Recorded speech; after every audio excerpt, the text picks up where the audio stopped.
Third day, morning session, October 6th. The choir and congregation sang, "We thank thee, O God, for a prophet, to guide us in these latter days." Prayer by Elder Daniel D. MacArthur. Singing by the choir. Praise ye the Lord, my heart shall join in work so pleasant, so divine.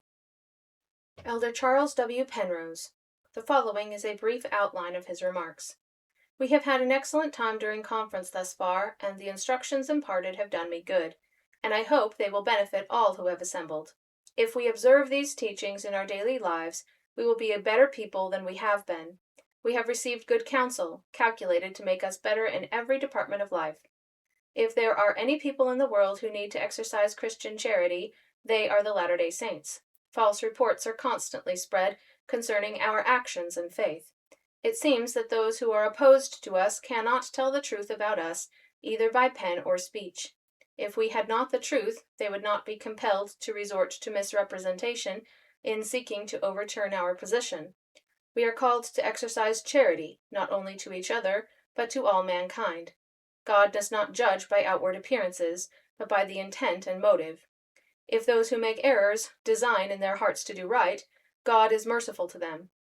When people continually resort to calumny and falsehood, it is difficult to exercise charity to those who indulge in it. The world has been flooded with misrepresentation concerning the Latter-day Saints. This has occasionally occurred in high places, but we should possess our souls in patience.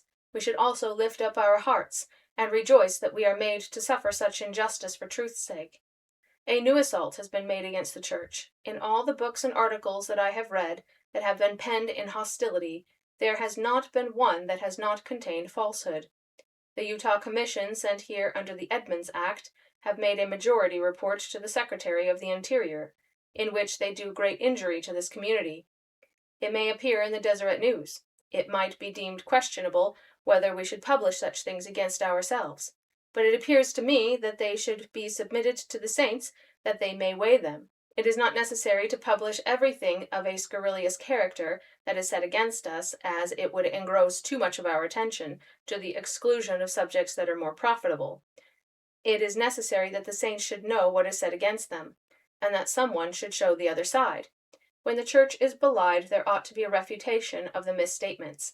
The majority of the Utah Commission, in the report alluded to, have sought to make it appear that the people are dominated by their leaders in political matters, that they are by them treated as political serfs. The objection is that we might be kept in territorial vassalage and be denied the rights according to other people. It may be ungenerous to say so, but it looks as if the Utah Commission were influenced by a desire to retain their places and salaries. They may possibly, however, believe their own statements, although they are false. The report states that 41 male persons in 1890 entered into the relation of plural marriage. They give no names, nor other data. The reason is obvious. In the manifesto issued by the president of the Church, this statement was denied most emphatically. The action of the head of the Church was endorsed by the people in General Conference. The report says that the Commission has information that in 1891, 18 such marriages occurred. I know of no such marriages in 1891, and I do not believe one has taken place. The Commission casts reflections upon the sincerity of the Church in the issuance of the manifesto, and of the community in the dissolution of the People's Party, and the division of the people on national party lines. Any person who witnessed the spirit of the people when this division took place might have imagined that they were a little too intense and zealous on the question. We ought to know whether we are sincere, and whether we have been coerced or dictated by the leaders of the Church. I have been in the Church many years, and am acquainted with the leaders of it, and have traveled a good deal among the people. I know that I have not been dominated or coerced in political matters. I have never seen anything of that character. The people have voted as they pleased. We have had the secret ballot, and the authorities of the Church could not know how a person voted if they had wished. The franchise was taken from the women of Utah because it was claimed that they voted as they were told, just as if a woman could be induced to do anything that she didn't want to. We are a free people, and our leading men have not led us into bondage.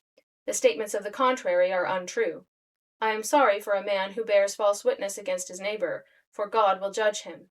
In the future, as in the past, the people will be free, and they will join whatever political party they please to identify themselves with. The Latter-day Saints are an honest and sincere people.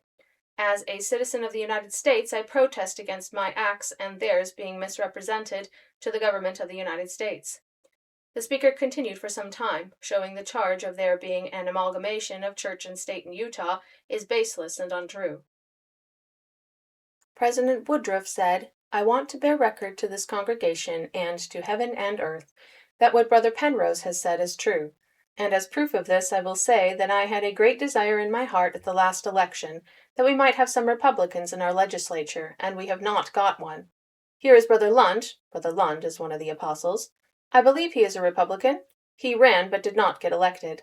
This shows that if I had anything to do with it, I certainly had no influence with the people, for we have got no Republicans in the legislature." Apostle Moses Thatcher said that by request he would endeavor to make a few remarks. He had entertained for years pronounced views on the union of church and state. Whatever was the opinion of others, he had felt for years that to unite the church and state in authority would lead to anarchy and possibly to revolution. In some periods of the history of the world, God had allowed the people to have their spiritual head as their kind, as in the case of ancient Israel. But at the same time, he had warned them of the danger of such a situation.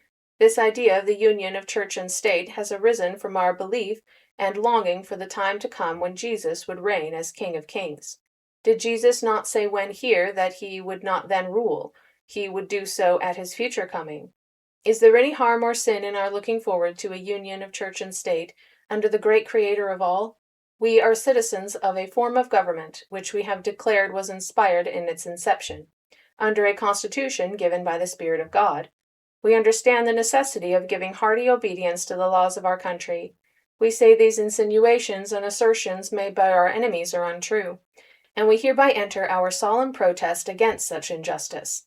When troublous times come, as they will, the youth of this people will stand forth on the backbone of this country, from Canada to Mexico, and uphold the glorious principles of civil and religious liberty endowed by the Constitution of our country. Elder Franklin S. Richards said in substance that he was pleased to bear his testimony to the truth of the gospel.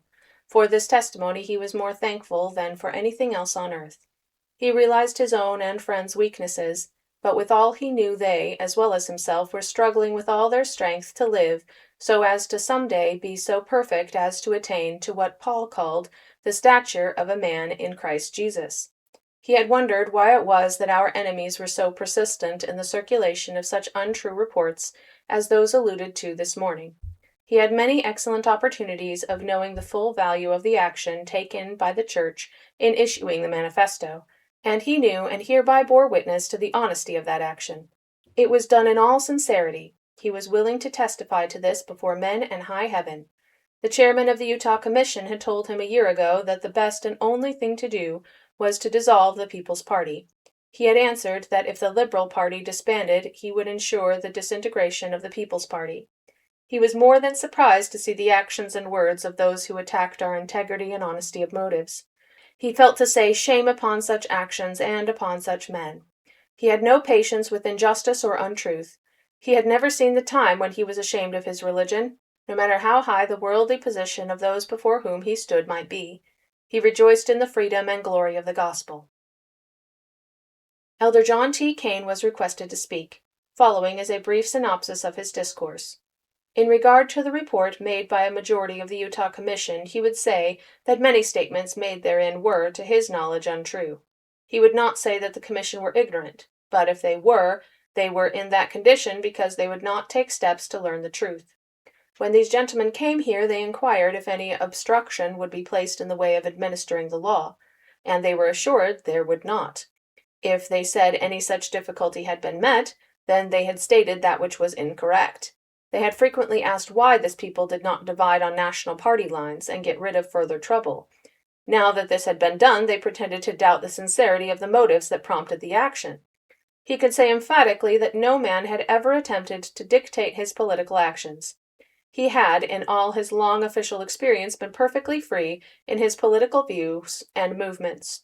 No one had ever sought to dictate to him. The great point, he believed, in these late reports was that these men saw that there was a prospect of there being no further use for them, and there would be no salaries for them in the future. The speaker said he had never seen real political dictation until he went to Congress, and there he found how men could be led and dictated to. At this point, President George Q. Cannon asked the Speaker whether he did not think that the conference should take some action in reference to the misstatements of the majority of the Commission. Would he advise an expression by appropriate resolutions? Mr. Kane said he certainly did, as we had lain under the lash too long without retaliation in the shape of some strong refutations. Someone rose in the audience and commenced speaking. It proved to be Brother John Clark, the well-known merchant. He was invited to the stand. When he appeared there, he spoke as follows. Reference has been made, my brethren and sisters, to the report of the Utah Commission. I am of the opinion, as the previous speaker, that the misrepresentations that have been placed upon us for a number of years have been passed by too many times in silence. I think that some action should be taken, and that some resolutions before this conference adjourns should be placed before the conference for their action. I have read the report of the Utah Commission, and from my knowledge of the affairs of this territory, I am satisfied, as has been stated, that the statements made in that report are incorrect and maliciously untrue, and have been gotten up for the purpose of injuring the Latter-day Saints. I therefore move, if it be in order, that a committee of 5 be appointed by this conference to formulate such resolutions as will refute and deny these statements, and set in proper order our views in regard to these matters. The motion instantly received a large number of seconds. It was put to the audience by President Cannon and carried unanimously with a combined shout of ayes that seemed to shake the building. There was no response to the call for a contrary vote. In answer to the question as to how the committee should be selected, Brother Clark, who made the original motion, made another to the effect that they be appointed by the president of the conference. The later motion was seconded and carried unanimously with the same intensity and vigor as the first. President Woodruff then named the following as the Committee on Resolutions: John Clark, Chairman; William H. Rowe, Charles W. Penrose, John T. Kane, and Franklin S. Richards. The motion to accept of the committee should be required to report. Brother Aurelius Minor moved that 2 o'clock today should be the hour. This motion was seconded and carried unanimously with a tremendous shout of aye. The choir sang the anthem, Praise Ye the Father, benediction by Elder John R. Murdoch.